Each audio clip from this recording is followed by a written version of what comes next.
Here's a situation I've had to sit down and think through, and I want you guys to do the same.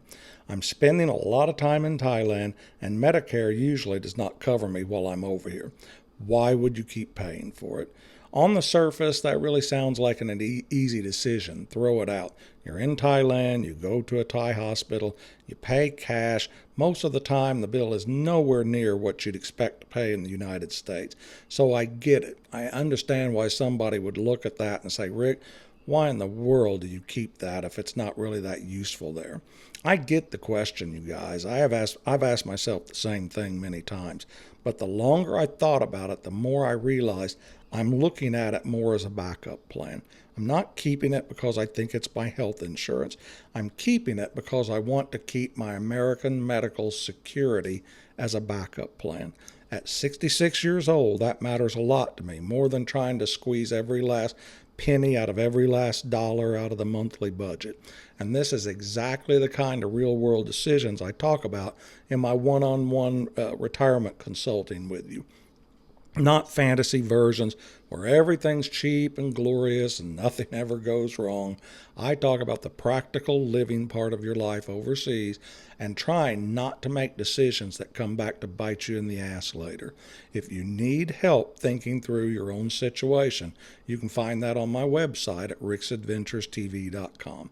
Now let's move forward and talk about Medicare, Thailand, and why I still keep that door open back home in the USA.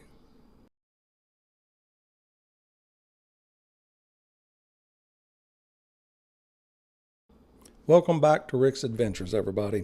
On this channel, I talk about Thailand, retirement, cost of living, and the real-world decisions Americans have to make when they're thinking about spending part of their life overseas. I try to keep it very practical because moving overseas is not just a vacation with cheaper rent. It's still real life, bills still show up, health problems still exist and happen. Governments still change rules, and every once in a while, life reminds you that your perfect plan was not quite as wonderful as what you thought it was. Healthcare is one of those subjects where people can go too far in either direction. Some people will make Thailand sound like a miracle, where medical care is cheap, fast, and you never have to worry again. Other people act like if you leave the United States, you are one bad blood test away from a total disaster. I don't think either one of these views is useful or accurate. Thailand can be a very good place for medical care, especially compared with what many of us are used to in America. I like that you can often see a doctor without waiting forever. It's pretty darn fast, you guys. I like the blood work, dental care, and basic visits can be reasonable at cost, but that doesn't mean I want to throw away every safety net I have back home. This is where Medicare comes into the picture for me.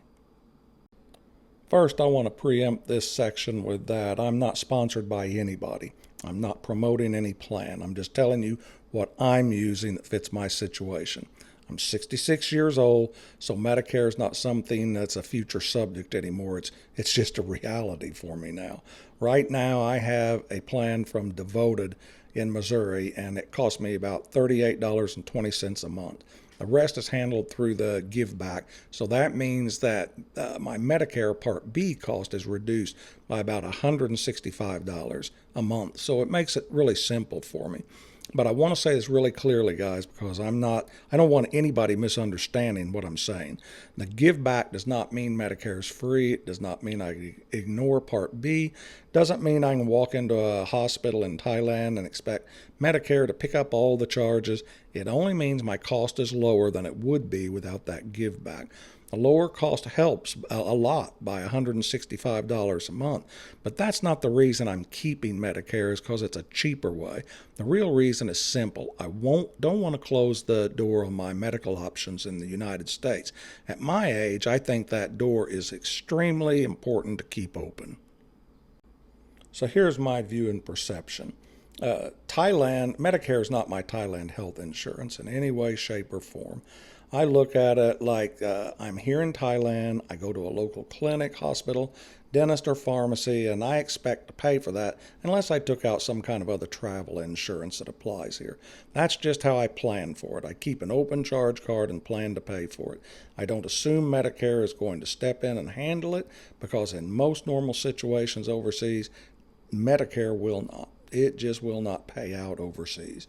For routine things that may not be a big problem, Thailand can be extremely affordable and reasonable. You can get blood work done, go see a doctor, you can have complete body physicals done, prescriptions, dental work. Many people travel here to get these things done because it costs so much less than what Americans are used to paying back in the States or their country. Other country. This is one of the things people like about retiring or spending time here. And I like it too. It's definitely a positive. But I don't want to confuse affordable health care with full medical safety net. That's not the same thing. Paying cash for doctor's visits, physicals, dental work, that's different than dealing with a major diagnosis. And this is the part that I think some people may tend to skip over. So guys, routine care and serious problems that can occur, as you well know, they're not the same thing. If I need a basic checkup, Thailand's perfectly fine. If I need basic blood work or prescriptions or dental care, Thailand's really fine. There's not a problem here. I actually prefer to go here for most of my medical and dental work. But if I start talking about a really serious medical issue, that's when the conversation has to change. If I was diagnosed with cancer or had a heart problem, needed surgery, or needed some kind of long-term care or treatment, I'd still want choices because I don't want to pay for all of that out of pocket. I may still choose to get care in Thailand depending on what it is and where I am at the time. And Thailand has some great hospitals and doctors, and they're very high tech. I'm not knocking the medical system in any way, shape, or form, but I don't want to be forced into one option because that could affect my wife, Tia. I could give up on one and be paying out a lot of funds here that are unnecessary. And that's what it comes down to for me. I don't want to be sitting in Thailand one day dealing with something serious and realize I dropped my American medical backup plan because I wanted to save $38.20 a month. That might feel smart to some, not to me when you're healthy, but it doesn't feel smart at all when a doctor gives you news that you certainly were not expecting. A U.S. backup plan matters a lot to me for several reasons. One, I worked in America and I paid into the system for a long damn time. I still have ties back there. And even though I spend a lot of time in Thailand, I don't think it's smart for me to pretend the United States no longer exists in my life because it does. I feel good now. I walk, I stay active, I try to exercise. I'm doing things around the farm, and I'm not just sitting in a chair waiting for my body to fall apart. But I'm also realistic enough to know that I'm not 35 years old anymore. At this stage of life, things can change quickly. You can feel fine for years, and then one test, one scan, or one hospital visit changes the entire plan. And I'm not trying to say this to scare anybody. I'm just telling you to be realistic. This is how life works. So for me, Medicare is not about today's doctor visit in Thailand. It's about keeping the option to go back to the United States if I ever need to. Maybe I never need that option, and I certainly hope I don't or you don't, but I'd rather have it sitting there unused at $38 a month than need it and realize one day it's gone. Another reason I'm really careful about this is the Part B penalty. I'm not going to turn this into a Medicare class, and because that's not my specialty. You need to talk to people or talk to your agents to confirm what we discuss. It's just not what this channel is. But from what I understand, if you drop or delay Part B when you're supposed to have it and you do not qualify for a special enrollment period later, you can end up with a penalty when you try to get back in. And that penalty may not be a one-time slap on the wrist. It can follow you for life. And that gets my attention. I understand trying to save money. Believe me, I do. Retirees are watching every dollar. Social Security only stretches so far. Costs in America keep creeping up, and one of the reasons Thailand looks so attractive is because a person can often live better without feeling like every month is a wrestling match with bills and taxes. But there is a difference between cutting waste and cutting a safety net.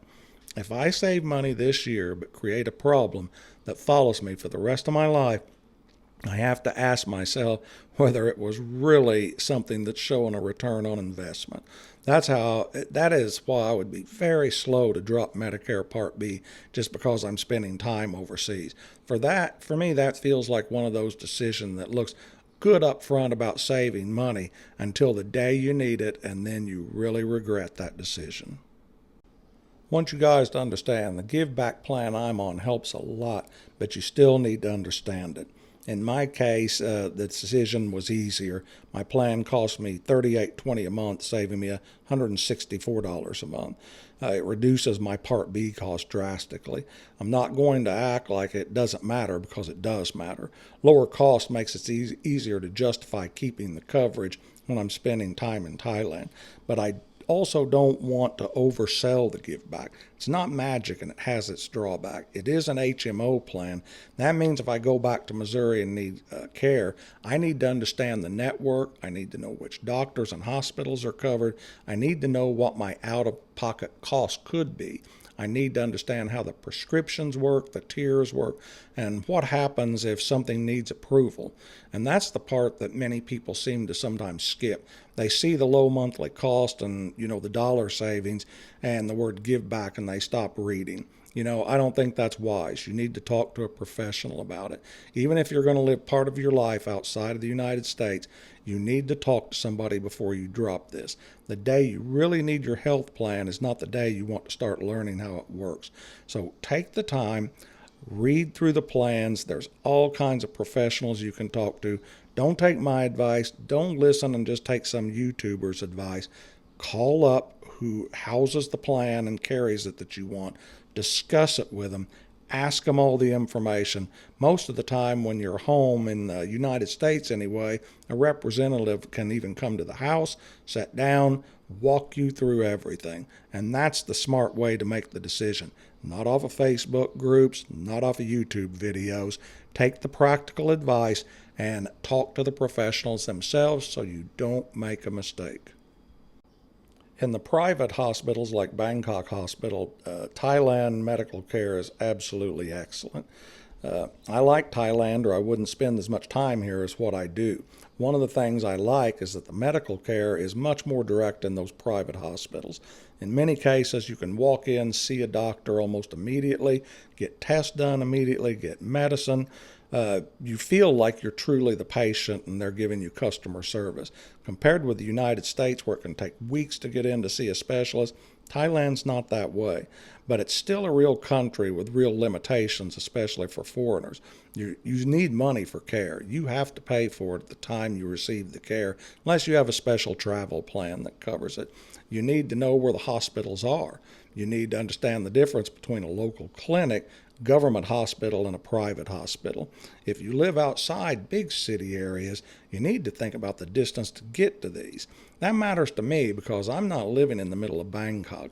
If you're one of those people that lives in Bangkok, Chiang Mai, Pattaya, or another area with major private hospitals nearby, their situation may look different from someone like me living out in rural Thailand. That doesn't make one person right or the other person wrong. It just means that you need to consider this. Your plan needs to match your actual life, not somebody's comment on YouTube or, a Facebook group. Just be real careful about that. Speaking about taking casual advice, take it with a grain of salt. One thing I hear often on videos and read in expat groups is casual advice about serious decisions. Somebody will say something like, just drop the Medicare. Thailand's cheap. Another person will say, I've lived here 10 years and never needed it, never had a need for it. Someone else will say, you're wasting your money if you keep it. That may be very true for them. I don't deny that. I'm not saying they're lying or being dishonest, but their situation may not be your situation.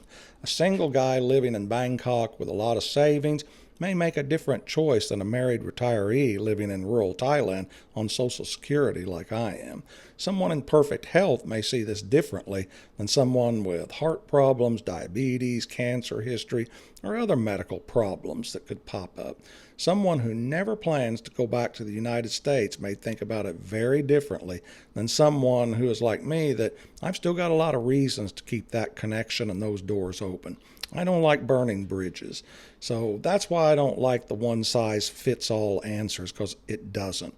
When you're talking about your health, healthcare, retirement, and living overseas, the cheapest answer isn't always the smart answers, guys.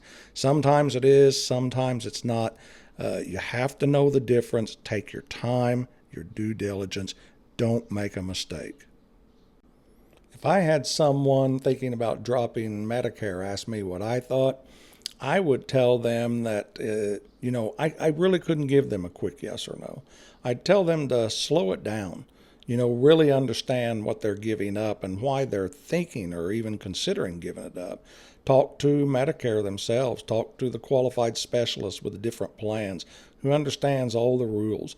Read the plan. Take the time. Read the documents instead of relying on rumors or he said, she said things on websites or YouTube videos. Find out what happens if you drop Part B. Find out if you can get it back later. When can you get it back? What are the penalties for getting it back? Will it cost you more? I'd also tell the person to think about their real life, not just some fantasy version they hope happens. Think about your actual health and how concerned you are, how you take care of yourself. Think about how much money you have in savings. Think about where you live in Thailand, about whether you still have family, property, doctors, or businesses back in the United States like I do. Think about whether you would want to return to the U.S. if something really serious happened, or your other country, wherever it may be. I'm not trying to plant fear. I'm just trying to give you planning. I want you to plan.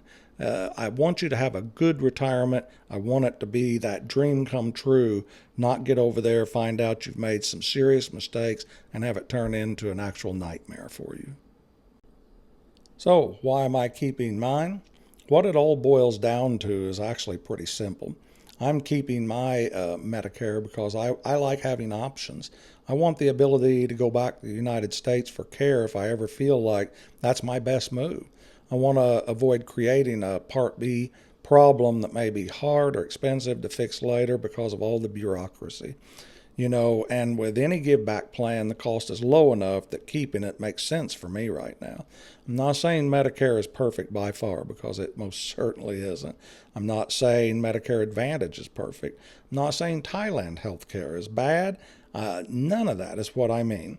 What I'm saying is that the Medicare is part of my safety net, and I'm not ready to cut that tide, not yet. At 66, I would rather have a little redundancy in my plan, and it might not be something that would be too clever of me and, to drop it, and I really don't want to make that decision and then regret it later. So guys, retiring overseas, it's more than just cheap living. There's more to it than that.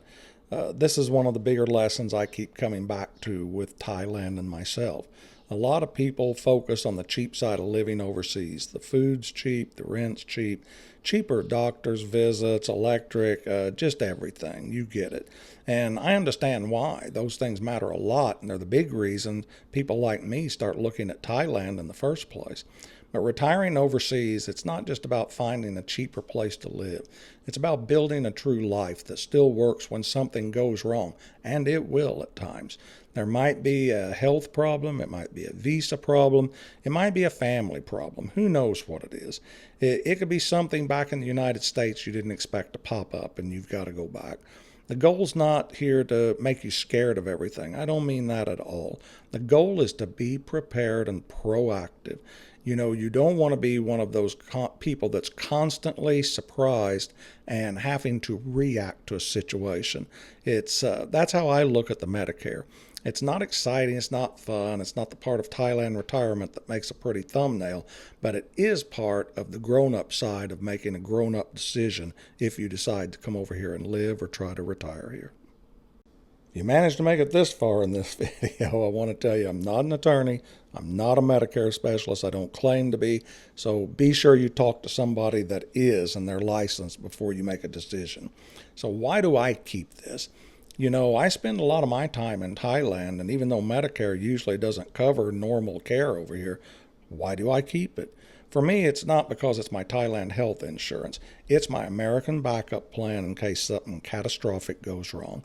At this stage of my life, I'd rather keep that door open, not burn that bridge, and never need to have a problem that I'm having to be reactive and in a panic about. If you're thinking about retiring in Thailand or spending serious time here, don't just look at what something costs this month.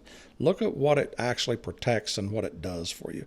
Look what happens if your health changes. Look at what happens if life doesn't do what you think it's going to do, or it throws you a curveball. You know, tells you something happens that wasn't in that booklet or that YouTube video.